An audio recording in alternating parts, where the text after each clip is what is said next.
কোনো নারীর সামনে গিয়ে আপনি এই মন্ত্রটা বলে যদি তাকে স্পর্শ করতে পারেন, তাহলে সেই মহিলাকে আপনি তৎক্ষণাৎ বশীকরণ করতে পারবেন। এটা যদি আপনারা ব্যবহার করেন তাহলে আপনার কাজ অবশ্যই হবে। নমস্কার বন্ধুরা, জয় গুরু, জয় বাবা কালগুরু। তো বন্ধুরা, আপনারা সকলে কীরকম আছেন? আশা করি গুরু আশীর্বাদে আপনারা সকলে ভালোই আছেন। আজকে আপনাদের মাঝে যে বিষয়ে আলোচনা করছি, আপনারা চান যে আপনাদের স্ত্রীকে আপনাদের বশে রাখবেন, আবার কোনো মহিলাকে আপনি বশ করবেন, কোনো নারীকে আপনি বশ করবেন।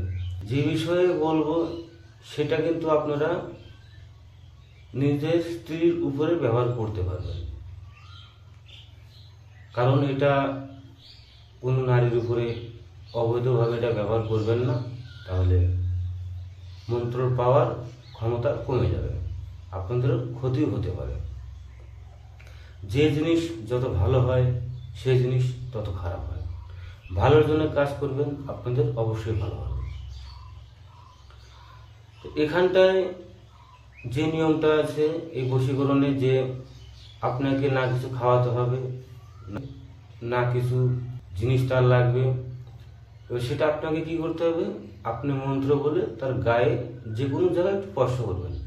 সে আপনার হাতে করেন, পিঠে করেন, মাথায় করেন, একটু শুধু স্পর্শ করবেন। করলেই সঙ্গে সঙ্গে আপনারা এর ফল বুঝতে পারবেন।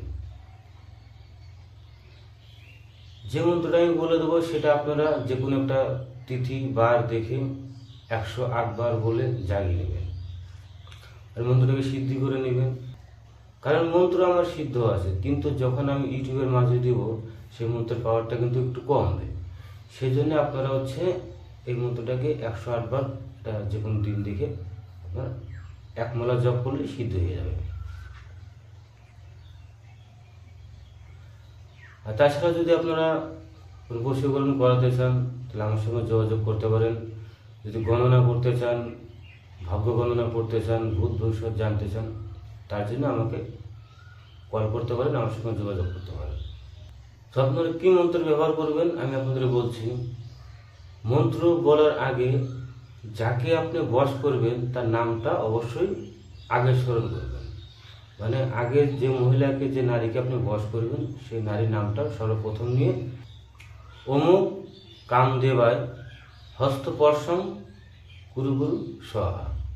মন্ত্রটা আমি আপনাদের আবারও বলছি, অমুক কামদেবায় হস্তস্পর্শং কুরু কুরু স্বাহা। এই মন্ত্রটা আপনারা জাস্ট 3 বার বলবেন। আগে কিন্তু আপনারা এই মন্ত্রটাকে একমালা জাগিয়ে সিদ্ধ করে নেবেন, তারপরে 3 বার বলে আপনার স্ত্রীর গায়ে হাত দেবেন, দেখবেন সে সঙ্গে সঙ্গে আপনার অনুকূলে চলে আসবে। যখন বাড়িতে ঝগড়া অশান্তি হয় তখন তৃতীয় ব্যক্তি এসে আপনাদের বোঝায় যে ঝগড়া অশান্তি করো না, এই কর্মটা আপনি করে সঙ্গে সঙ্গে গায়ে হাত দেবেন, আপনার সঙ্গে সঙ্গে আপনার স্ত্রী যদি আপনার রেগে থাকে সঙ্গে সঙ্গে আপনার মিল হয়ে যাবে। তো এই ছিল আজকের ভিডিও। তো আপনারা এই কর্মটা যদি করেন তাহলে আপনার দাম্পত্য জীবন সুখী হবে। তো আপনারা সুখে থাকুন, ভালো থাকুন, সুস্থ থাকুন। দেখা হবে পরবর্তী ভিডিওতে। জয় গুরু, জয় বাবা কালগুরু।